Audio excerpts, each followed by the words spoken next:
O'rikzor bozor yonida Novostroykadan yaxshi kvartiramiz chiqdi. 2 xona, 14-etaj, 16-etajkali domdan 58 kvadratli kadastrlar tayyor 70% ishlar qilib qo'yilgan kvartirani Arzon Arta kanalida 51.900 dollarga obzor qilib beramiz. Ustida ozgina o'tib beradigan joylari bor. Pod'ezd eshigimizdan kirganimizda uzun prixoshka, bu yoqda sanuzel, oshxona, ota-onalar yotoqxonasi va bu yoqda kattakon zalimiz.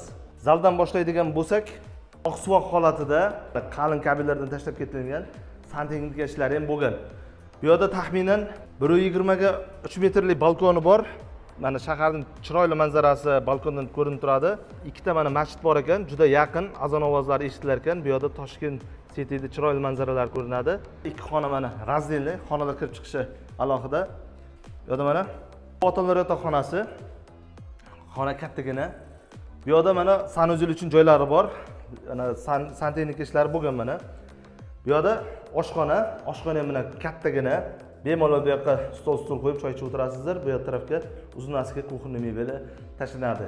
Ana gazlari kelib turibdi, sovuq suvlari, elektrlari ham kelib turibdi. Qo'shnilar ko'chib kelib yashab yotibdi.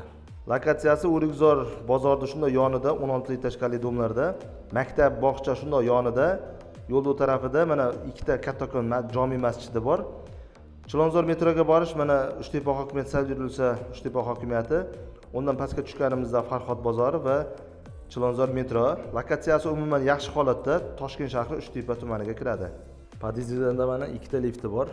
Tashqi tomoni parkovkalari tagida, shunda domning hovlisida katta maktab qurilyapti ekan. Seshkalari ham chiroyli tekstlar qo'yilgan. Taxminan ustalar 15-20 kun ishlab kalt topshirishadi. Bemalol ko'chib kirib yashasalaringiz bo'ladi. Faqat naqdga sotiladi. Pastdan nomerga aloqa qilib ko'rasizlar.